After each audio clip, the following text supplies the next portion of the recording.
Good evening everyone. तो जैसा कि आप सभी को पता है, हम यहाँ पे ले रहे हैं ऑनलाइन क्लासेस। किस क्लास के लिए? तो वो है 10th क्लास के लिए। किस सब्जेक्ट की? तो वो है मैथ की, जिसमें हमने आपके 5th चैप्टर को पढ़ना स्टार्ट कर दिया है। और आज ये चैप्टर हम खत्म करके आपका जो त्रिकोण मिति वाला चैप्टर है वो स्टार्ट कर देंगे। ठीक है, तो चलो फिर बढ़ते हैं आगे। आज जो हम पढ़ने वाले हैं समांतर श्रेणी में, वो है प्रथम n धनात्मक पूर्णांकों का योग, sum of the first n positive number. अभी तक आप मतलब कि सिर्फ योग पढ़ रहे थे, समांतर श्रेणी का योग पढ़ रहे थे, लेकिन अब आप जो है वो धनात्मक पूर्णांकों का योग पढ़ोगे। तो जब जैसे आप सॉल्व करते थे ना अपना दूसरा वाला फॉर्मूला जो आपका होता था योग का, जैसे कि फॉर्मूला होता था, सबको याद होगा, सबको याद होना भी चाहिए। SN होता था किसका फॉर्मूला? योग का। किसके? समांतर श्रेणी के योग का।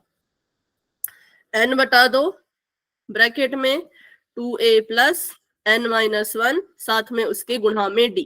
तो इसका फॉर्मूला, इस फॉर्मूले को अब हम यूज नहीं करेंगे, क्योंकि अब जो क्वेश्चन थोड़ा सा अलग है तो इसके लिए फॉर्मूला भी अलग होता है। तो बिल्कुल ध्यान से इन शब्दों को देख लो। धनात्मक पूर्णांकों का योग, क्योंकि ये क्वेश्चन पेपर में पक्का आता है। ऐसा क्वेश्चन आएगा ही आएगा कि आप क्या करो, अभी तो लोग सेट एग्जाम में तो नहीं है आपको ये चैप्टर, लेकिन प्री बोर्ड में होगा, फाइनल पेपर में होगा, है ना, कि प्रथम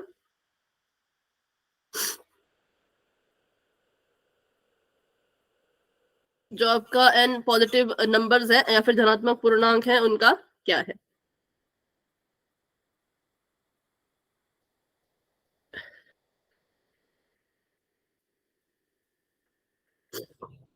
चलो तो अभी इसको शुरू करते हैं। तो ये है वो नया फॉर्मूला, तो इसको आप लिख लो भाई, इसको आप कॉपी पे लिख लो कि n धनात्मक पूर्णांकों का अगर योग निकालना हो तो इस फॉर्मूले से निकलेगा। कोई और फॉर्मूला आप इस्तेमाल करोगे, सॉल्व हो सकता है लेकिन शायद ना भी हो। ठीक है, मतलब उससे काफी लंबा चला जाएगा, लेकिन आपने इस फॉर्मूले को याद रखना है जब भी बात आएगी n धनात्मक पूर्णांकों की। चलो तो अभी मैंने लिख दिया यहाँ पे n धनात्मक पूर्णांकों का योग। आप भी अपनी कॉपी पे लिखो और इस फॉर्मूले को लिखो। फॉर्मूला मैं आपको बता देती हूँ क्या है। फॉर्मूला है SN। SN का मतलब होता है योग। ठीक है, फॉर्मूला है SN बराबर n प्लस 1। ठीक है, ये है n और इसके गुणा में n प्लस 1 जो कि ब्रैकेट के अंदर है, और बटे में है इसके 2। तो बिल्कुल ही सिंपल सा फॉर्मूला है। अब n की वैल्यू आपको क्वेश्चन में दी होगी, तो बहुत आसान क्वेश्चन है ये। उम्मीद है कि आज पोल में आप कोई भी क्वेश्चन गलत ना करो, क्योंकि बहुत ही सबसे आसान क्वेश्चन अगर मैं बोलूं तो समांतर श्रेणी का यही वाला है। ठीक है, उससे पहले हम बात कर लेते हैं कि भाई पूर्णांक क्या होते हैं। कोई मुझे बता सकता है कि पूर्णांक क्या होते हैं? पूर्णांक आपने पढ़ा था ये पहली क्लास में, जब आपने अवंती की पहली क्लास ली होगी। क्या होते हैं पूर्णांक?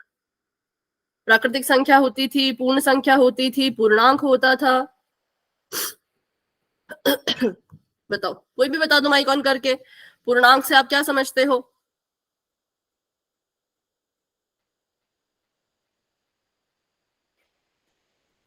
उदित, पुनीत, कृष्णा, शिवम, संदीप, याचिका, बता दो कोई भी, क्या होते हैं पूर्णांक? किसी को याद नहीं है? चलो मैं बता देती हूँ।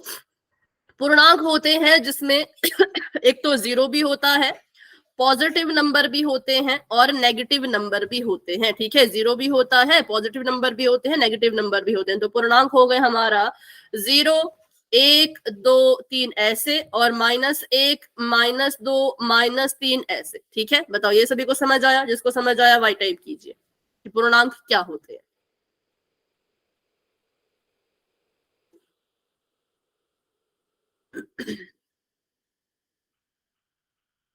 आप सभी को मेरी आवाज आ रही है कि नहीं आ रही है? आ रही है मैम जी। आ रही है आवाज आपको आपकी। मतलब समझ नहीं आ रहा क्या कि मैं क्या पढ़ा रही हूँ? मैम आ रहा है ना। तो फिर लिखो ना चैट में कि समझ आ गया कि पूर्णांक होते हैं 0, पॉजिटिव मतलब जमा वाले नंबर, माइनस वाले नंबर। इतनी सी बात अगर समझ आ गई तो वही लिखो चैट में। आप रिप्लाई करोगे तभी मुझे पता चलेगा ना कि समझ आ रहा है। नहीं करोगे तो मुझे लगेगा आप क्लास में ही नहीं हो। ठीक है, या माइक ऑन करके बोल दिया करो कि हाँ समझ आ गया। लेकिन ये जो फॉर्मूला है ये सिर्फ तभी इस्तेमाल हम कर सकते हैं जब पूर्णांक कैसे हो, धनात्मक हो। धनात्मक मतलब जमा वाले हो, पॉजिटिव वाले हो, ठीक है। तो अगर आपको बोला जाएगा कि पूर्णांकों का योग निकालो, तब फॉर्मूला यूज नहीं करना है। जब शब्द लिखा होगा धनात्मक और पूर्णांक, तभी आपने इस फॉर्मूले को इस्तेमाल करना है, ठीक है। फॉर्मूला सभी ने लिख लिया अपनी कॉपी पर? पहले तो ये बताओ, नहीं लिखा तो फटाफट से लिखो। यस मैम, लिख ठीक लिया। है। n गुणा में ब्रैकेट शुरू करना है, ब्रैकेट के अंदर n जमा 1 लिखना है और पूरे के बट्टे में 2। अब क्वेश्चन करते हैं तो आपको ज्यादा अच्छे से समझ आएगा। तो आपको बोला है प्रथम 1000 धनात्मक पूर्णांकों का योग निकालो। अब हम सभी को पता है 1000 धनात्मक पूर्णांक लिखा है, मतलब 1000 यहाँ पे क्या बता रहा है? ये 1000 क्या है? 1000 है पूर्णांकों की संख्या, मतलब कि पदों की संख्या। हमें इसने बोला कि भाई 1000 धनात्मक पूर्णांक निकालो, तो हम कहेंगे ये क्या है भाई? ये है पदों की संख्या। और पदों की संख्या को किससे दर्शाते हैं? ए से, एन से, एन से, एस एन से। किसे दर्शाते हैं पदों की संख्या को? बताओ। ए एन, ए एन या एस एन या फिर डी? पदों की संख्या को कौन दर्शाता है? मैम ए। नहीं, ए तो होता है पहला पद।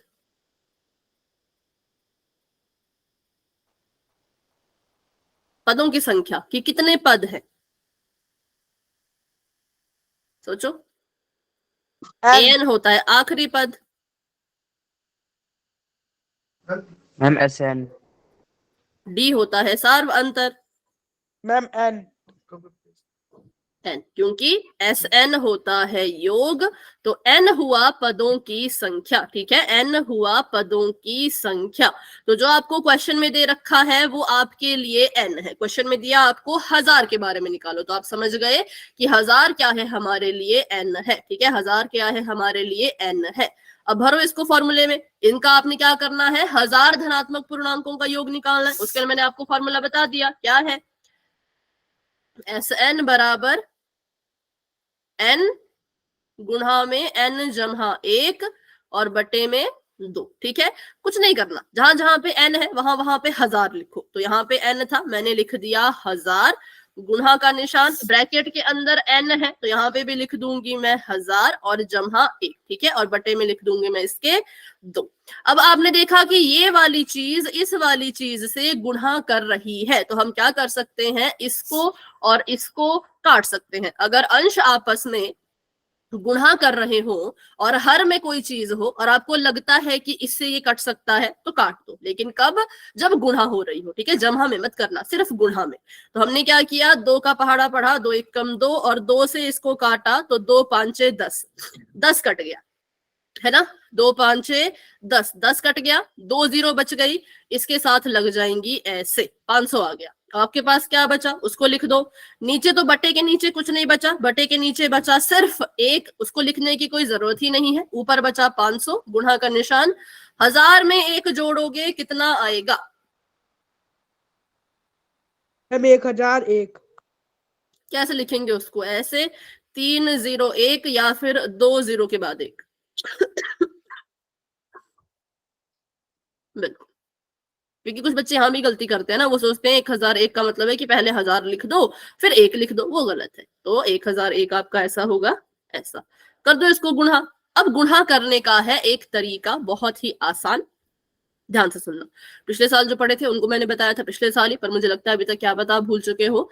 आपको दिख रहा है कि ये 500 है, 5 के बाद 2 जीरो है ना। 5 के बाद कितनी जीरो है? 2 जीरो है। अगर किसी संख्या के अंत में जीरो लगती है तो, और वो गुणा हो रहा हो, जैसे कि 500 है, 500 गुणा कर रहा है ना, तो और इसके एंड में जीरो है, तो हम इन जीरो को अभी के लिए भूल जाएंगे। मैं भूल जाऊंगी कि ये 500 है, मैं इसको मानूंगी कि ये 5 है। ये जो 2 जीरो थी मैं इनको अपनी मर्जी से भूल गई। भूल जाओ इनको कि जीरो है, भूल जाओ, ठीक है। लेकिन किसको? जो अंत में हो। अब 1001 था, इसमें भी जीरो थी लेकिन ये बीच में थी, तो बीच वाली 0 को नहीं भूल सकते, इसको ऐसे मत कर देना कि भाई ये तो 11 है, गलत हो जाएगा, ठीक है।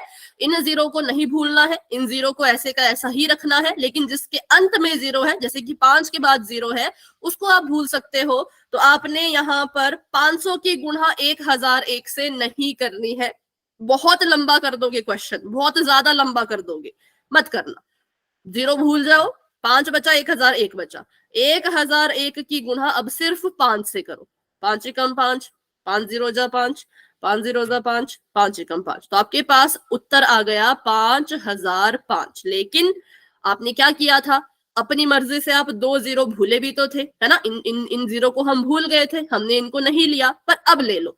जब आंसर एक बार निकाल लिया तो ये 0 लगा दो। कितनी 0 भूले थे, 2, तो उत्तर में 2 0 और लग जाएंगी और आपके पास आंसर जो है वो ये आ जाएगा। ये मैंने क्यों सिखाया, क्योंकि अगर आप ऐसा करते 1001 गुणा में 500, तो पहले आप 0 0 0 करते, फिर उसके बाद 0 0 0 0 करते, फिर 5 से गुणा करते, तो कितना लंबा सवाल जाता। इसलिए ऐसा करने की जरूरत नहीं है।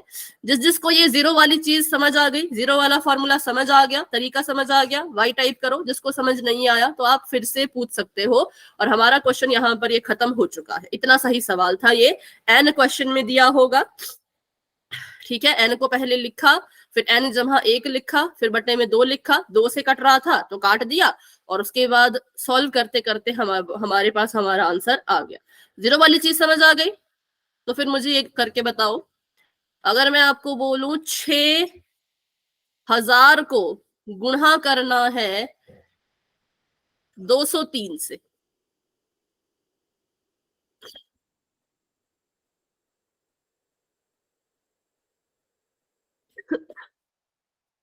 बताओ 6000 को गुणा करना है 203 से,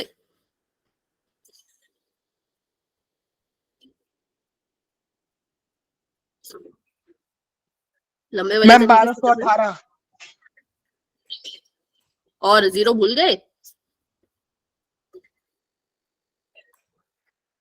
0 नहीं भूलनी है, उत्तर में 0 लगाओ ना फिर। सॉरी सॉरी, हाँ ठीक है, चलो 6000 था, भूल जाओ कि 3 0 है, इसको 6 ही मान के चलो, तो 203 को ऐसे का ऐसा लिखा और 6 को ऐसे का ऐसा लिखा, 6 3 18, 6 0 0 हासिल 1 1 जोड़ दिया, 6 दूनी 12, तो हमारे पास आंसर आया वैसे तो 1218, पर हमें पता है हमने ये 3 0 इनको हम भूल गए थे, इनको आंसर में भी तो लगाना है, तो लगा दो 3 0 आंसर में, आ गया आंसर, आ गया आपके पास आंसर, ठीक है। तो ये होता है क्वेश्चन को सॉल्व करने का छोटा तरीका। बस आप इस बात का ध्यान रखना, अगर 0 को भूल रहे हो तो उत्तर में मत भूलना, गुणा करते वक्त भूल जाओ, लेकिन आंसर जब होगा तो आंसर में मत भूलना, ठीक है। चलिए आगे बढ़ते हैं। ये वाला क्वेश्चन मुझे करके बताओ। आपको बोला है प्रथम 50 धनात्मक पूर्णांकों का योग ज्ञात करो। 50 धनात्मक पूर्णांक मतलब पदों की संख्या 50 है, मतलब n 50 है, तो n की वैल्यू मैंने बता दी, फॉर्मूला आप सभी को पता है। क्वेश्चन को सॉल्व कीजिए और मुझे अपना आंसर नोटबुक में बताओ। उसके बाद ही पोल में क्वेश्चन करेंगे, अगर आप आंसर सही करोगे तो, क्योंकि पोल में आप बहुत गलत गलत कर रहे हो, ठीक है। और 50 भी 2 से कट जाएगा, 50 ऊपर लिखोगे ना जब आप फॉर्मूले में, तो 2 से कट जाएगा, तो काट देना। जिसको काटना आता है काटो, जिसको नहीं आता वो भाग भी दे सकते हैं। 2 से 50 को आप भाग भी दे सकते हो। Very good. नोटबुक दिखा सकते हो बेटा अपनी, कैमरा ऑन करके।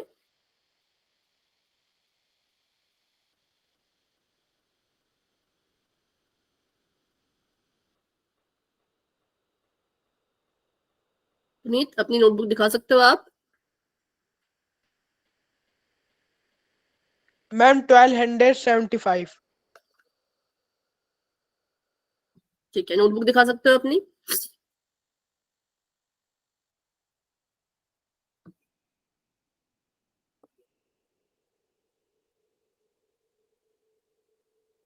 थोड़ा सा पास करो कैमरा।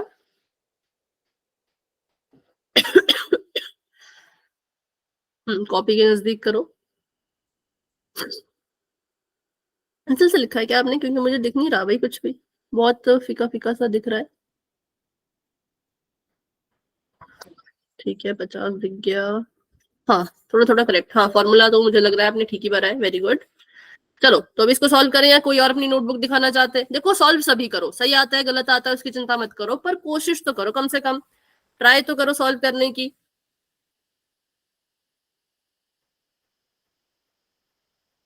कोई और है जो नोटबुक दिखाना चाहते हैं? हाँ, कैमरा ऑन करो बेटा।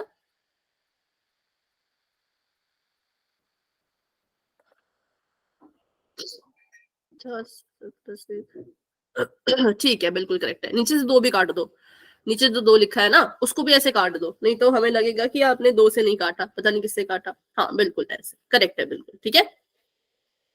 चलिए, तो अब इसको सॉल्व करते हैं। एन हमें 50 के बराबर दे रखा है। सबसे पहले हमने पढ़ लिया कि क्वेश्चन है धनात्मक पूर्णांकों वाला। तो धनात्मक पूर्णांक वाला फॉर्मूला हमें पता है, वो होता है एस एन बराबर एन गुणा एन प्लस 1 बटे में इसके 2। ठीक है, तो ये आ जाएगा आपका एस एन बराबर एन की जगह पे 50 लिखना था, 50 लिख दिया। यहाँ पे 50 लिखना था, जहां इसमें 1 करना था लिख दिया, बटे में 2 था। 2 से काट दो 50 को, सभी को पता है 2 एकम 2 और 25 दूनी होता है 50। ठीक है, तो यहां से हमने इसको सॉल्व किया तो हमारे पास आ गया इधर 25, गुणा में आ गया 51। इसमें कोई जीरो नहीं था तो इसमें किसी को नहीं भूल सकते, इसमें आपको 51 की गुणा 25 से करनी ही होगी। 5 एकम 5, 5 5 25, 2 एकम 2, 5 दूनी 10, 5 7 2 1, तो बिल्कुल करेक्ट है 1275 या फिर 1275। चलो, एक क्वेश्चन अभी करते हैं बोल में, तब तक के लिए इसको नोट कर लो। जी हो गया। ठीक है, मैम हो गया। ओके बेटा।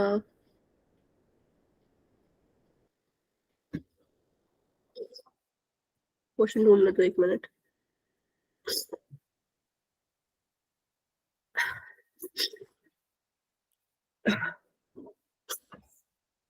ठीक है, तो अभी के लिए चैट को ऑफ करते हैं। इसी क्वेश्चन को चेंज कर रही हूं मैं। प्रथम, 1 मिनट,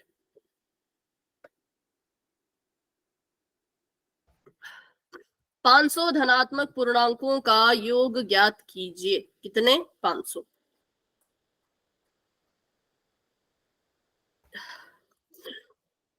ठीक है, 500 धनात्मक पूर्णांक, ऑप्शन यहीं पे लिख देती हूँ मैं। 2 5 2 5।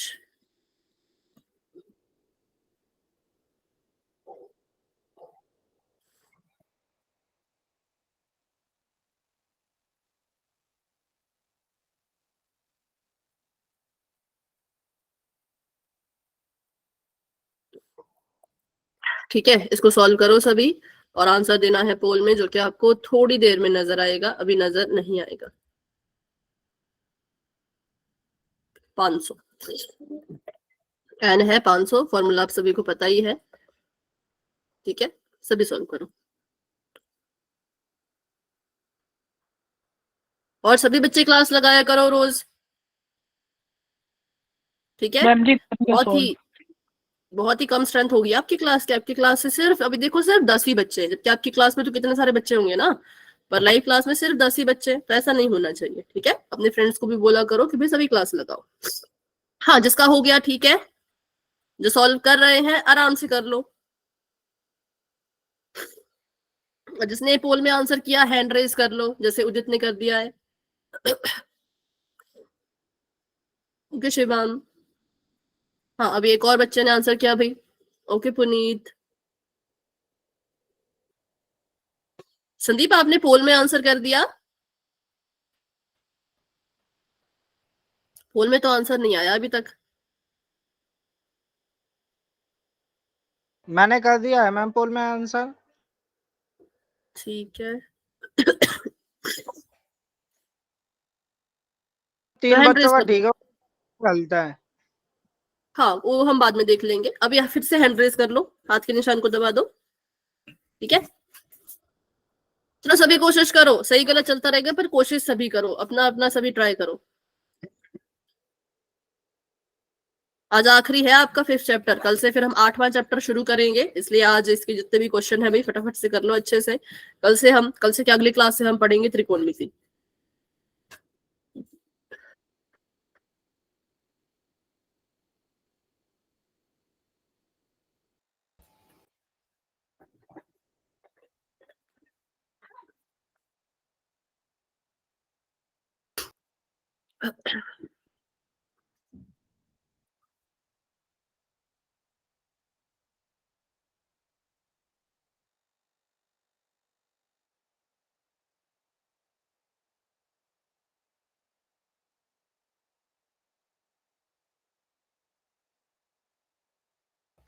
क्लास में हमारे पास 10 बच्चे हैं, 10 में से 7 बच्चों ने आंसर कर दिया है, 3 बच्चे अभी भी रहते हैं।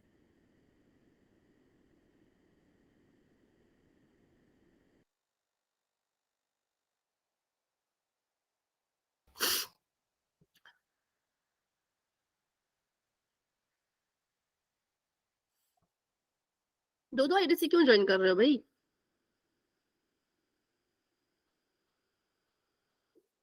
पुनीत आपने 2 आईडीसी ज्वाइन किया है, अंजलि आपने भी 2 आईडीसी ज्वाइन किया है।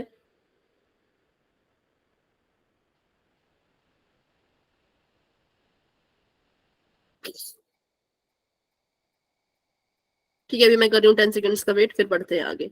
10, 9, 8, 7, 6, 5, 4, 3, 2, 1। पोल हो चुका है एंड रिजल्ट आपको दिख रहा होगा पोल सेक्शन में, आंसर आप दे सकते हो चैट बॉक्स में। तो अभी भी बहुत से बच्चे गलत कर रहे हैं, सिर्फ इसमें जमा और गुणा ही तो है, और क्या है, और तो इसमें कुछ भी नहीं है, फिर भी बच्चे गलत कर रहे हैं।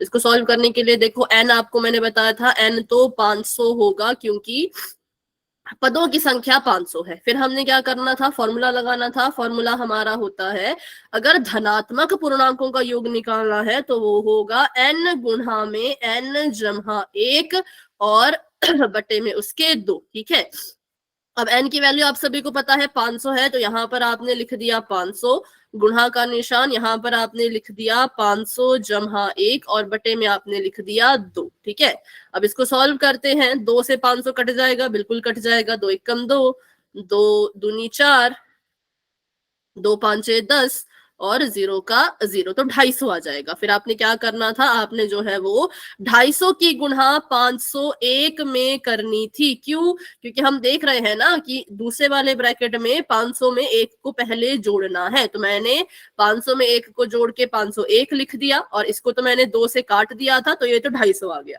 अब इसको सॉल्व कर लो। अब वही चीज आप यहाँ पे भी क्या कर सकते हो, क्योंकि संख्याएं बड़ी हैं तो इस 0 को भूलना है गुणा करते वक्त, तो थोड़ी देर के लिए भूल जाओ, ऐसे डब्बे में डाल दो और भूल जाओ, तो ये रह जाएगा आपका 501 और ये रह जाएगा आपका सिर्फ 25।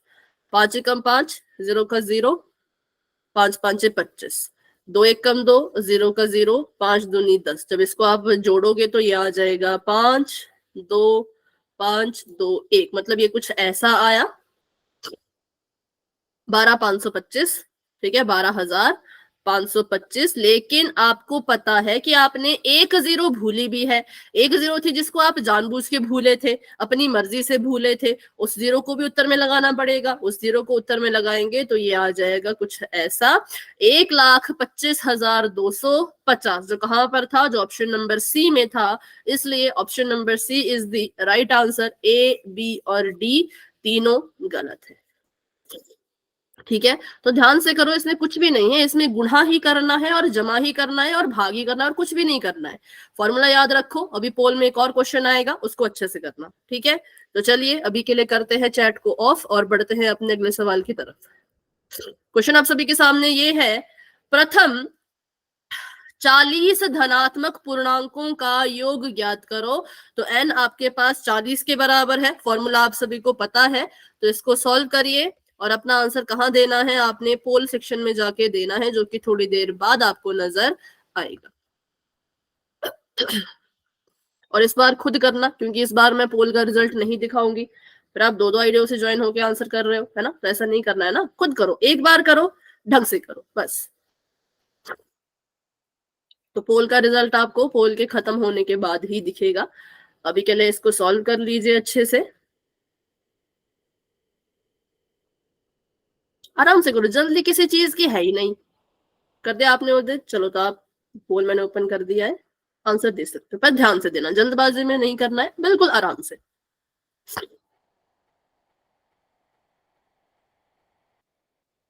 हो गया मैम। ओके, हाँ जिसका भी हो जाएगा पहले तो आराम से करो, और जिसका भी हो जाएगा वो बस हैंड रेज कर देना।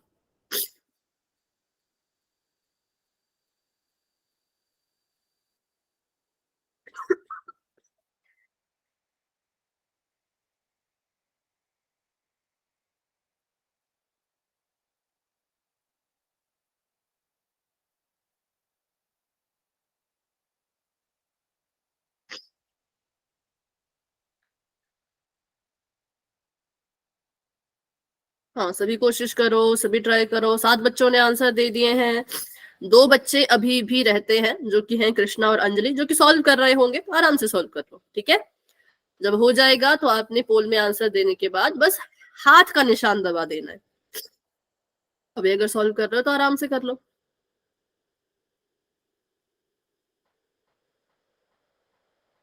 आपने कर लिया, ठीक है, आपने भी कर लिया, वेरी गुड। तो इस बार देखो सारे बच्चों ने पोल में आंसर कर दिया है, बहुत अच्छे। और अब पोल का रिजल्ट भी आप देख सकते हो 5 सेकंड बाद। 5 4 3 2 1। तो वेरी गुड, बहुत अच्छे। इस बार जो है वो 9 में से पूरे 7 बच्चों ने अपना आंसर करेक्ट दिया, वेरी गुड। करते हैं इसको फटाफट से सॉल्व। फॉर्मूला n गुणा n जमा 1 बटे में इसके 2, बटे में इसके 2, ठीक है। n है 40, तो 40 लिख दिया, गुणा का निशान यहाँ पे लिख दिया, 40 जमा 1 बटे में 2, 2 से काट दो 40 को, 2 दूनी 4, 20 आ गया, 20 को यहाँ लिख दिया, 40 में 1 जोड़ा 41 आ गया, 41 में 2 की गुणा करो, 2 एकम 2, 4 दूनी 8 आ गया 82। लेकिन क्या 82 की सॉरी 2 की गुणा करनी थी? नहीं, 20 की गुणा करनी थी। 1 जीरो भूल गई मैं जानबूझ के, तो उत्तर में तो लगानी पड़ेगी, आ गया 820। आप जीरो यहाँ पे भी लगा सकते थे, जिसको भी लगानी है आपकी मर्जी है, लेकिन मैं इस तरह से करती हूँ तो मैं ऐसे यहाँ पे करूंगी, ठीक है। और दूसरा तरीका भी देख लो जिसने दूसरी तरह से किया होगा, 0 और 0, 2 एकम 2, 4 दूनी 8, तब भी आया होगा 820 ही, है ना। ऐसे करोगे मेरे वाले तरीके से तब भी आंसर सेम है, इस वाले तरीके से करोगे तब भी आंसर सेम है। तो वेरी गुड, 7 बच्चों के आंसर बिल्कुल करेक्ट थे, लेकिन 2 बच्चों ने अभी भी थोड़ी थोड़ी सी गड़बड़ कर दी है। तो अगर अभी भी आपको ये क्वेश्चन समझ में नहीं आया तो पूछो, क्योंकि पोल में एक और क्वेश्चन है, वो आपका गलत ना हो, इसलिए किसी को अभी भी अगर डाउट है, कोई चीज समझ में नहीं आ रही है, तो प्लीज पूछ लीजिए। अगर ये समझ आ चुका है तो वाई लिखो चैट में। अगर अगला क्वेश्चन भी पोल में करना चाहते हो तो वाई लिख दो। किसी को दोबारा समझना है तो आर लिख दो, आर मतलब रिपीट। किसी को अगर दोबारा समझना है तो आर लिख दो। 11 बच्चे क्लास में है और उत्तर दिया सिर्फ 4 बच्चों ने, क्यों? बाकी के 6 बच्चों का चैट बॉक्स ओपन नहीं है क्या? सबको पता ना चैट बॉक्स कहाँ है, कहाँ पे लिखते हैं? तो आंसर करो भाई। ठीक है, अभी तक मुझे कोई आर नहीं दिखा, तो चलो फिर क्वेश्चन करते हैं अगला। ठीक है, तो मैं यहाँ से चैट को ऑफ कर रही हूँ और बढ़ते हैं अपने अगले सवाल की तरफ। क्वेश्चन आप सभी के सामने ये है, इसको जरा ध्यान से करना, क्योंकि अगर आप इसके ऑप्शन देखो तो एक जैसे, मतलब 4 में से 2 ऑप्शन तो ऐसे सेम लग रहे हैं कि भी जैसे सेम ही है, पर नहीं है। ध्यान से देखना, सेम दिख रहे हैं पर सेम है नहीं। कितने पूर्णांकों की बात चल रही है? अब 200 पूर्णांकों की, धनात्मक 200 पूर्णांक, तो आपने n लेना है 200, और उसके बाद फॉर्मूला तो आप सभी को पता ही है, तो इसको सॉल्व करके अच्छे से आराम से करना, जल्दबाजी करने की कोई जरूरत ही नहीं है, ठीक है।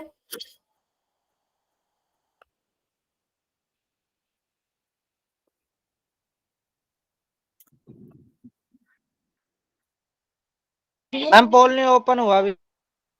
हाँ बेटा, अभी मैंने कर दिया पोल ओपन।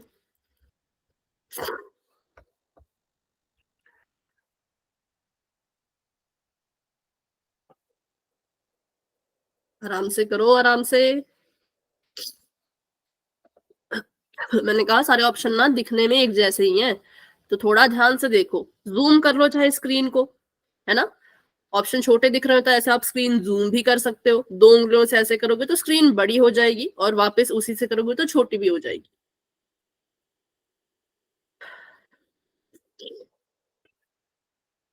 ठीक है, सभी कोशिश कीजिए, सभी ट्राई कीजिए। Very good, very good.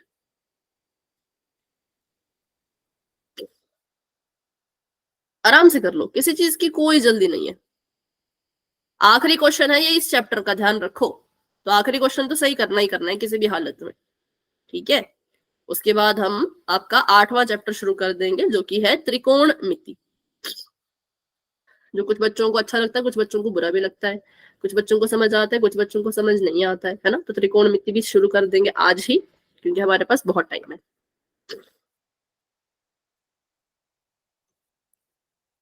Ma'am जी मैंने पोल में आंसर कर दिया पर दिखाई नहीं दे रहा। हाँ, क्योंकि मैंने अभी रिजल्ट नहीं दिखाया है, जब पोल खत्म हो जाएगा ना फिर मैं रिजल्ट दिखाऊंगी, ठीक है। Okay ma'am. ओके, चलिए 7 बच्चों के आंसर आ गए भाई, वेरी गुड। 9 बच्चे क्लास में हैं तो 2 बच्चे अभी रहते हैं।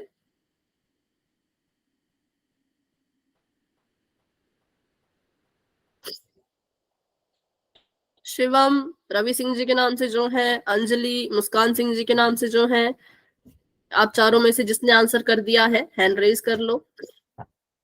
ठीक है, मुस्कान सिंह जी के नाम से जो, अच्छा आपने भी कर लिया है, ठीक है। हाँ, रवि सिंह जी के नाम से जो शायद अभी सॉल्व कर रहे हैं, कर लो आराम से बेटा, फिर आंसर दे दो।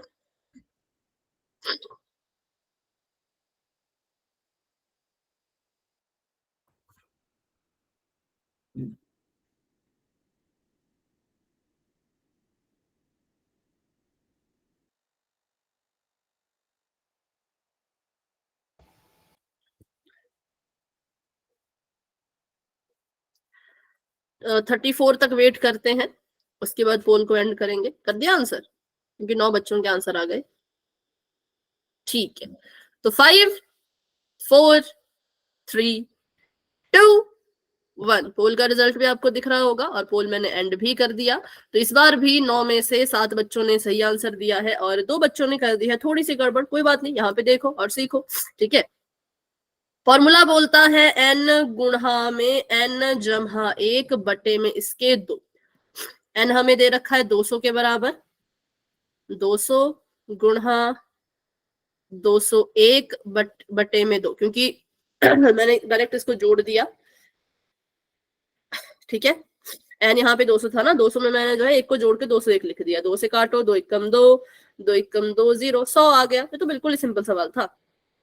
आपने 100 की गुणा करनी थी 201 में, कैसे करेंगे? 201 को ऐसे का ऐसा लिखो, क्योंकि इसकी 2 0 अगर आप भूल जाओगे तो यहाँ पे 1 बचेगा। 1 201 से गुणा करेगा तो 201 कम 1 201 ही आएगा। कितनी 0 भूले थे? 2, लगा दो अंत में 2 0 आ गया, 20,100, ठीक है। तो option number C is the right answer, जो कि बिल्कुल भाई वेरी गुड, 7 बच्चों ने बिल्कुल करेक्ट किया था। तो ये था आपका 5th चैप्टर, और अब ये हो चुका है बिल्कुल खत्म। तो अब हम क्या करेंगे, 8th चैप्टर स्टार्ट करेंगे, जिसका नाम है त्रिकोणमिति, जो कि बहुत ही ज्यादा इंपॉर्टेंट है। 10th क्लास में त्रिकोणमिति बहुत ज्यादा इंपॉर्टेंट चैप्टर आपका होता है, ठीक है। चलो तो इसको स्टार्ट करते हैं। सबसे पहले हम बात करते हैं कि त्रिकोणमिति का मतलब क्या है। तो त्रिकोणमिति जो शब्द है, अगर हम इसको इंग्लिश में बोलें तो इसका नाम है ट्राइगोनोमेट्री या फिर ट्रिग्नोमेट्री, ठीक है। इसके ये 3 शब्दों से मिलके बना है। नंबर 1 ट्राई, नंबर 2 गॉन, और नंबर 3 मेट्रोन, ठीक है। ट्राई का मतलब होता है 3, ट्राई का मतलब 3, गॉन का मतलब होता है भुजा, और मेट्रोन का मतलब होता है माप। तो इसमें हम कुछ नहीं करते, जो त्रिभुज है, त्रिभुज के 3 भुजाओं के इर्द गिर्द ही पूरी त्रिकोणमिति चलती है। किसके इर्द गिर्द? त्रिभुज के 3 भुजाओं के। लेकिन इसमें होता है एक खास तरह का त्रिभुज। कोई मुझे बताएगा उस त्रिभुज का नाम? त्रिकोणमिति में हम किस त्रिभुज की बात करते हैं, बताओ।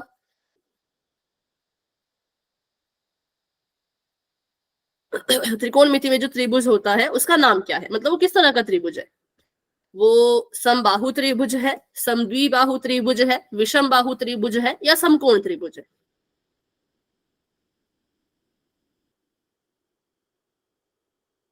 कुछ भी बताओ, सही गलत कुछ भी। मैम समबाहु नहीं, थोड़ा सा गलत है। त्रिकोण समकोण, ठीक है, समकोण त्रिभुज। समकोण त्रिभुज क्या होता है, किसी को पता है? मतलब क्या पहचान होती है कि ये समकोण त्रिभुज है? उसमें क्या बना होता है?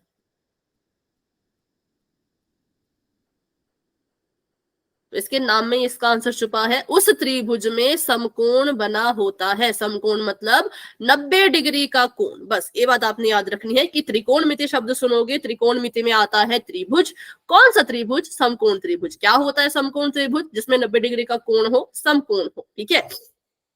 त्रिकोणमिति में त्रिभुज की भुजाओं और कोणों के बीच का जो संबंध है उसका हम अध्ययन करते हैं। तो ये आपको देखो सवाल भी यहाँ पे पूछा है कि क्या आप बता सकते हो ये किस तरह का त्रिभुज है, क्या नाम है इस त्रिभुज का? अभी मैंने आपको बताया, समकोण। समकोण। समकोण त्रिभुज, क्योंकि आपने देखा ना यहाँ पे ये होता है 90 डिग्री के कोण का सिंबल। तो यहाँ पे 90 डिग्री का कोण बन रहा है, मतलब इस त्रिभुज में समकोण बन रहा है, तो इसका नाम हो गया समकोण त्रिभुज। इसका नाम क्या हो गया? समकोण त्रिभुज। ये एक समकोण त्रिभुज है। क्या आप इस स्तंभ को देख के इसकी लंबाई बता सकते हो कि इसकी लंबाई क्या होगी? सिर्फ देख के, मेजरमेंट नहीं करनी कुछ भी, सिर्फ देख के बता सकते हो इसकी लंबाई क्या होगी।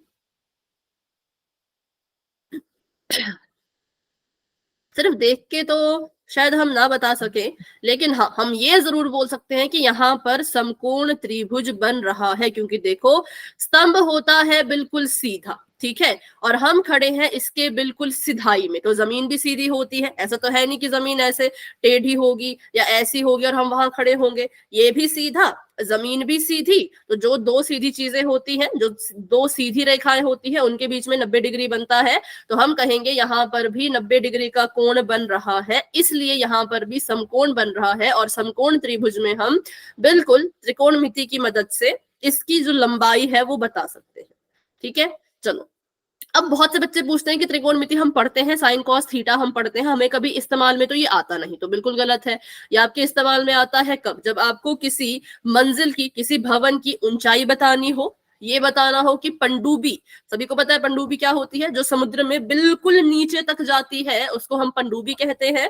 तो ये समुद्र है, ये मान लो हमारी पनडुब्बी है। तो हमने अगर बताना हो कि हमारी पनडुब्बी जो है वो समुद्र में कितनी गहराई पर है, तो त्रिकोणमिति का इस्तेमाल करके ये पता चलता है। तो आपको जब भी कोई पूछे कि बच्चों जो आप साइन कॉस थीटा पढ़ रहे हो कहाँ काम आएगा, तो आपने बताना है किसी भी भवन की ऊंचाई ज्ञात करने के लिए, पनडुब्बी की गहराई ज्ञात करने के लिए, सीढ़ी की लंबाई ज्ञात करने के लिए। ये है आपकी दीवार, दीवार पे लगी है सीढ़ी और दोनों है एक ही जमीन पर। तो बन गया यहाँ पे 90 डिग्री, 90 डिग्री बन गया, समकोण त्रिभुज बन गया। समकोण त्रिभुज में त्रिकोणमिति लगा के सीढ़ी के बारे में आप बता सकते हो, इसकी लंबाई के बारे में। और आखिरी आप बता सकते हो कि जमीन से हवाई जहाज की ऊंचाई कितनी है। तो ये इतनी सारी चीजों में हमारी त्रिकोणमिति जो है वो हमारी मदद करती है। तो ऐसे कभी मत बोलना कि साइन कॉस थीटा जो पढ़ रहे हैं वो कहाँ ही इस्तेमाल किया।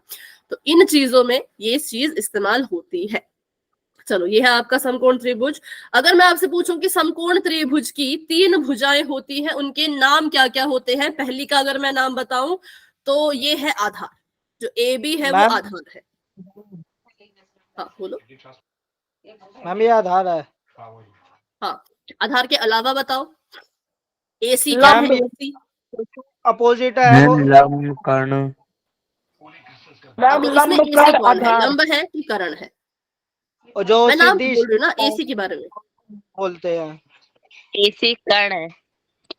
कर्ण है, ठीक है। तो एसी हो गया हमारे लिए कर्ण, और जो बच गया वो हो गया लंब। एसी तो बस ये 3 चीजें, ये 3 चीजें हैं जो समकोण त्रिभुज के बारे में आपको पता होनी चाहिए, जो कि आपको पहले से पता थी। तो वेरी गुड। बस इन्हीं के इर्द गिर्द आपकी अब पूरी त्रिकोणमिति चलेगी, समकोण त्रिभुज की भुजाओं के इर्द गिर्द, ठीक है।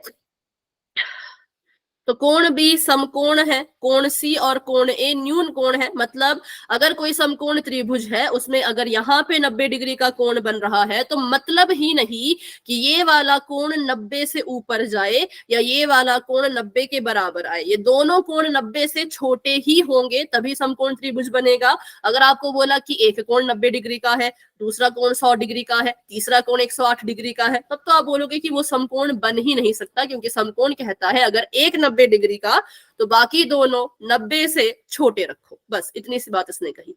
ठीक है, तो ये चीज समझो, ये वैसे आपको पहले भी पता थी बट दोबारा से सीख लो। जो 90 डिग्री का कोण होता है, 90 डिग्री के कोण के जो सामने वाली भुजा है, जो बिल्कुल इसके ठीक सामने है, अगर मैं इस कोण की आंखें बना दूं तो इस कोण की आंखों के सामने जो भुजा है वो कर्ण होती है। ठीक है, और कर्ण को हम कहते हैं त्रिभुज की सबसे लंबी भुजा। समकोण त्रिभुज में जो सबसे लंबी भुजा होती है वो कर्ण होती है, और कर्ण को हम दर्शाते हैं एच से, क्योंकि इंग्लिश में इसको कहते हैं हाइपोटेन्यूअस। सभी को कर्ण के बारे में पता चल गया। कर्ण कौन होगा? 90 Yes, के ma'am. सामने वाला सबसे लंबी भुजा, और उसको दर्शाएंगे एच से। फिर बात करते हैं आधार की। तो आधार हुआ जिस पर आपका कोण बन रहा है। ठीक है, तो अभी यहाँ हमने इसको यहाँ पे आधार माना है, जो नीचे होता है जिसपे कोण बनता है उसको हम आधार मान लेते हैं। आधार को हम बी कहते हैं क्योंकि इंग्लिश में इसको कहते हैं बेस, तो बेस का हमने बी ले लिया। हिंदी में आधार, इंग्लिश में बेस। फिर बात करें लंब की, तो अगर ये कर्ण है, ये आधार है, तो जो बच गया वो आपका लंब हो गया। ठीक है, जो बच गया वो क्या हो गया? लंब हो गया। लंब को हम बोलते हैं पी, पी यानी परपेंडिकुलर। बस इतना था इसमें। अब सबसे इंपॉर्टेंट चीज, अगर आपने ये चीज सीख ली तो त्रिकोणमिति अच्छे से कर पाओगे, लेकिन अगर यहां पर फंस गए तो फिर त्रिकोणमिति में कर दोगे बहुत बड़ी गड़बड़। होता क्या है, अगर तो आप इस त्रिभुज को 90 डिग्री की आंखों से देखो, ठीक है, किसकी आंखों से? 90 डिग्री की आंखों से देखो, तो भाई ये कर्ण है, ये आधार है, ये लंब है। लेकिन अगर आप इसको देखो तो लंब और आधार बदल जाएंगे, कर्ण नहीं बदलेगा पर लंब और आधार बदल जाएंगे। अगर आप एक कोण की आंखों से देखो तब भी लंब और आधार बदल जाएंगे। तो ये बात त्रिकोणमिति में बहुत ही ज्यादा जरूरी है कि किस कोण से देखने पर लंब कौन होता है, कर्ण कौन होता है, आधार कौन होता है। जैसे कि आपको बोला कि कोण ए की नजर से देखो, तो ये कोण है, इसकी मैंने यहाँ पे बना दी आंखें। ये देख रहा है किसको? बीसी को। बताओ कोण ए के सामने कौन सी भुजा है? कोण ए किसको देख रहा है? बोलो। कोण ए के सामने वाली भुजा कौन है? कर्ण। सामने, सामने। कर्ण तो इसके साथ है ना। नाम बोलो, मतलब लंब कर्ण मत बोलो। ये कोण ए किसको देख रहा है? मैम लंब को। नाम बोलो, उसका नाम क्या है? बीसी। बीसी। किसको देख रहा है? बीसी को। कौन? कोण ए। तो बस जिस कोण की नजर से देखने को बोला है वो उस कोण के सामने वाली भुजा को उसका लंब कह देंगे। क्या कह देंगे? हम कह देंगे इसको लंब, कि कोण ए के लिए जो ये रेखा है ये लंब का काम करेगी। कर्ण कौन होता है? कर्ण कभी नहीं बदलता।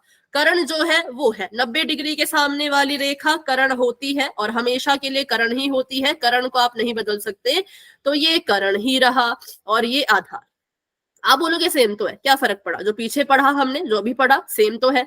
अब देखना, इसको मैं लिख लेती हूँ फटाफट से। कोण ए के सामने वाली भुजा मतलब कि लंब। कोण ए के लिए जो लंब है वो है बीसी। कोण ए के लिए जो आधार है वो है बी ए, और कोण ए के लिए जो कर्ण का काम कर रहा है वो है एसी। कोण ए के लिए हो गया। अब अगर मैं कोण सी के बारे में पूछूं तो कोण सी की नजर से देखो, ये रहा सी, बना दी मैंने इसकी आंखें। इसकी नजर से देखो, कोण सी किसको देख रहा है? बताओ, फटाफट से बताओ।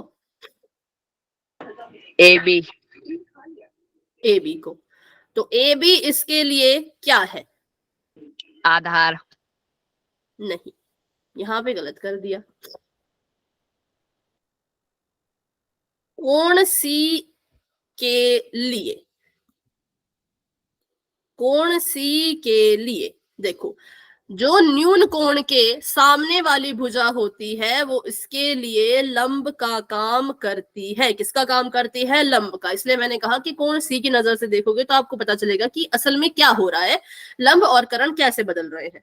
कोण सी के लिए जो लंब का काम कर रहा है वो BC है। अच्छा, कोण सी के लिए करण कौन है? मैंने कहा करण नहीं बदलता, तो करण कौन होगा? AB। करण नहीं बदल सकता। आप BA AC, करण को हम नहीं बदल सकते। जो 90 डिग्री के सामने है वो करण है, और सभी के लिए वही करण है। कोण C ले लो, कोण A ले लो, कोण B ले लो, सबके लिए करण सेम रहेगा जिसका नाम AC है। और कोण C के लिए आधार कौन बन गया? अब आधार BC। बिल्कुल BC। तो ऐसे बदलते हैं लंब और आधार कोण बदलने पर। एक और चीज से आप इसको याद रख सकते हो, कोण के सामने वाली भुजा उसके लिए लंब का काम करेगी। और ध्यान से अगर आप देखें तो 90 डिग्री का कोण ये रहा और कोण C ये रहा, ये दोनों किस रेखा पे एक साथ बने हैं? ये दोनों किस रेखा को एक साथ छू रहे हैं? तो BC को। BC वो रेखा है जिसको कोण C ने भी छुआ, जिसको कोण 90 डिग्री ने भी छुआ, तो ये इसके लिए आधार का काम करेगा, क्योंकि जिस भुजा पर दोनों कोण बनते हैं वो आधार होता है। तो इसलिए C के लिए आधार था BC, क्योंकि देखो ना, कोण C भी इसको छू रहा है, 90 डिग्री भी इसको छू रहा है, तो आधार ये हो गया। वहीं A के लिए बताऊं तो A के लिए भी तो ऐसा ही था, जो कोण A है और जो कोण B है, 90 डिग्री का कोण और A कोण, ये भी एक साथ इस रेखा को छू रहे हैं AB को, इसलिए हमने इसको आधार बोला था। तो ये छोटी छोटी चीजें अगर आप ध्यान में रखोगे तो अच्छे से आप इसको कर पाओगे। ठीक है, आधार याद नहीं रखना, मत रखो। आधार में कंफ्यूजन हो रही है, मत याद करो। क्या याद करो? न्यून कोण के, या जिस कोण के बारे में पूछा है, C के बारे में पूछा है, कोण C के सामने वाली भुजा उसके लिए लंब का काम करेगी। करण तो करण ही रहेगा, जो बच गया वो आधार। सिंपल। ठीक है, तो इसी तरह का एक क्वेश्चन आपको देती हूँ जहां पे आप मुझे बताओगे कौन किसके लिए क्या है। चलो यहां पे बताओ, कोण C के लिए लंब कौन है? कोण C यहाँ है, इसकी आंखें बना दी मैंने। बताओ इसके लिए लंब का काम कौन कर रहा है? कोण C के लिए AB। AB कह लो, BA कह लो, बिल्कुल। इसके सामने ये है तो ये लंब हो गया। आधार का काम कौन कर रहा है कोण C के लिए? BC। BC। सिंपल, क्योंकि क्वेश्चन आते हैं कि साइन C निकालो, तो साइन C पूछा जाएगा, तो C की नजर से देखना है लंब कौन है, करण कौन है। साइन A पूछेंगे तो A की नजर से देखना है कि लंब कौन है, करण कौन है। इसलिए ये चीज आपको सिखा रहे हैं। ठीक है, तो C के लिए आपने बिल्कुल ठीक बोला। चलो ये वाला क्वेश्चन करते हैं, इसमें बड़ा मजा आएगा। कोण P के लिए लंब, ये रहा भैया आपका कोण P। देखो इसकी नजर से और बताओ लंब कौन है। ये रहा कोण P। QR। बिल्कुल करेक्ट, वेरी गुड। कोण P के लिए जो लंब है वो QR है। कोण P के लिए आधार कौन है? PQ। PQ। कोण R के लिए लंब कौन है? ये रहा कोण R। R के लिए लंब ठीक है भाई, QP कह लो, PQ कह लो। और कोण R के लिए आधार कौन है? RQ। RQ। और दोनों कोणों के लिए करण कौन है?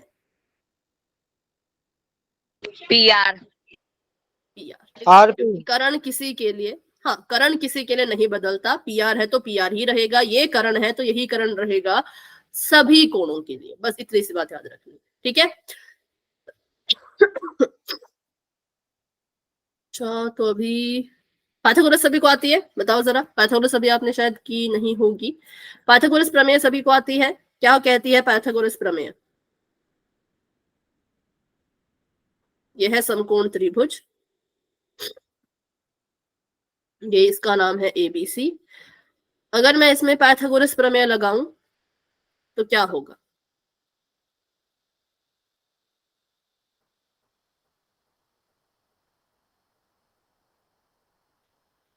बताओ। कुछ करण लंब आधार ऐसे सी कुछ प्रमेय होती थी भाई, ये क्या कहती थी, किसी को याद हो तो बता दो। किसका वर्ग किसके बराबर, ऐसा कुछ होता था। तो पाइथागोरस बिल्कुल याद कर लो अच्छे से, क्योंकि त्रिकोणमिति में बहुत काम आएगी। ठीक है, त्रिकोणमिति में काम आएगी और आगे जो भी एक्सरसाइज है उनमें भी काम आएगी। पाइथागोरस प्रमेय कहती है कि बच्चों अगर आप कर्ण का स्क्वायर करोगे, ठीक है, कर्ण का वर्ग करोगे तो कितने के बराबर आएगा, आधार का वर्ग स्क्वायर प्लस में लंब का स्क्वायर। लंब का वर्ग, ठीक है, प्लस में लंब का वर्ग। ये भी आपके क्वेश्चन को सॉल्व करने में काम आएगा। ठीक है, मैंने आज आपको सारे बेसिक चीजें बता रही हूँ ताकि कल जो क्वेश्चन आए तो आप सीधा उनको हल कर सको अच्छे से। तो ये कहती है पाइथागोरस प्रमेय, इसको लिख लो। और कर्ण आधार लंब कब आपको पता चलेंगे, जब आपको क्वेश्चन दिया होगा कि भाई किस कोण की नजर से देखना है, उसके बाद पहले कर्ण आधार लंब डिसाइड कर लेना, फिर उनकी वैल्यू को भरना। ठीक है, किस कोण के बारे में बोल रहे हैं वो। चलिए, तो ये आपका हो गया पाइथागोरस। इसको इसमें इस्तेमाल करते हैं पाइथागोरस को। यहाँ पे कर्ण, अभी देखो, अभी हमें किसी कोण के बारे में नहीं बोला ना, यहाँ पे सीधे बोला कि चित्र को देखो, समकोण त्रिभुज का कर्ण ज्ञात करो। किसी कोण के बारे में नहीं बोल रहे, तो ये कर्ण रहेगा, ये आधार रहेगा और ये लंब रहेगा। हमने कर्ण निकालना है तो निकालते हैं बिल्कुल। कर्ण को लिख दिया ऐसा, मतलब पाइथागोरस प्रमेय लिख दी कि कर्ण का जो वर्ग होता है वो बराबर होता है आधार के वर्ग के जमा लंब के वर्ग के। ठीक है, आधार का स्क्वायर जमा लंब का स्क्वायर। कर्ण हमें नहीं दे रखा था तो इसको ऐसे का ऐसा ही रहने दो, कर्ण, और साथ में इसके सिर पे घात भी ऐसे के ऐसे रहने दो। आधार था 12, 12 लिख दिया, 12 का स्क्वायर। 169 का शायद बेटा और भी कुछ करना है इसको आगे सॉल्व, थोड़ा सा और सॉल्व होगा ये। ठीक है, हाँ, बाकी 169 ठीक है, लेकिन उसके आगे भी थोड़ा हल होगा। आधार 12 था, 12 का वर्ग लिख दिया, लंब 5 है, 5 का वर्ग लिख दिया, इसको ऐसे का ऐसा रहने दिया। कर्ण का वर्ग बराबर में 12 का वर्ग का मतलब क्या होता है कि मैं 12 को 2 से गुणा करूं, ये होता है इसका मतलब। क्या मतलब होता है 12 का वर्ग, 12 गुणा 2 ऐसे बताओ, 12 गुणा 12। ठीक है, इसका मतलब है कि 12 को 12 से गुणा कीजिए, और 5 के वर्ग का मतलब है 5 को 5 से गुणा कीजिए। कर्ण का वर्ग अभी भी रह जाएगा ऐसे का ऐसा, 12 का वर्ग करेंगे 144 आता है, 5 का वर्ग करोगे 5 5 25 आता है, इसको जोड़ दो तो जोड़ करके आ जाएगा 169।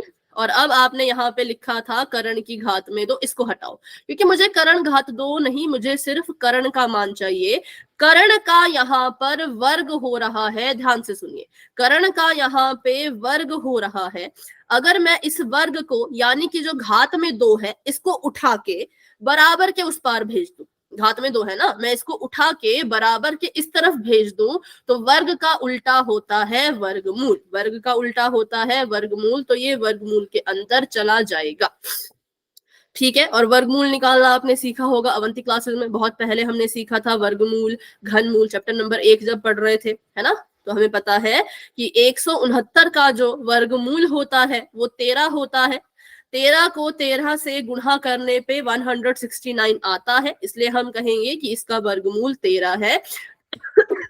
तो कर्ण की वैल्यू आ गई 13 सेंटीमीटर। बताओ, पाइथागोरस प्रमेय सभी को समझ आई? यहां तक तो सभी कर लेते हैं, जैसे कि मैंने आपको बताया, यहां तक तो हर कोई कर लेगा, पर इसके आगे थोड़े से कंफ्यूज हो जाते हैं। तो ध्यान बस इतना रखना कि अगर, हाँ, कि अगर इधर वर्ग हो रहा है तो इसको उधर भेजो। और वर्गमूल, कुछ बच्चे वर्गमूल नहीं लगाते, कुछ डायरेक्ट लिख देते हैं, तो कोशिश करो कि वर्गमूल लगा दो, डायरेक्ट भी मत लिखो, वर्गमूल लगा दो, ताकि जो एग्जाम चेक कर रहा है उसको पता चले कि नहीं, बच्चे को पता था कि ये वर्गमूल के अंदर गया तब जाके 13 आया, है ना। तो इसलिए वर्गमूल लगाना, इस वाले स्टेप को कभी मत भूलना। इसके आगे सॉल्व करो ना करो कोई बात नहीं, पर इसको वर्गमूल के अंदर डालना जरूर है। तो चलो, आज के लिए क्लास को इतना रखते हैं, बाकी इसके जितने भी क्वेश्चन हैं पोल के वो हम करेंगे कल। तो कल सभी टाइम से क्लास को ज्वाइन करना अगली क्लास में, और प्लीज ज्यादा से ज्यादा बच्चे क्लास को ज्वाइन करो, बहुत कम बच्चे आप क्लास में ज्वाइन हो रहे हो। ठीक है, तो अभी के लिए क्लास को इतना रखते हैं। किसी का कोई डाउट है, कोई क्वेश्चन है तो पूछ लो, नहीं है तो आप क्लास को लेफ्ट कर सकते हो। Good night and bye bye. मिलते हैं अपनी अगली क्लास में जो कि अब होगी शुक्रवार को।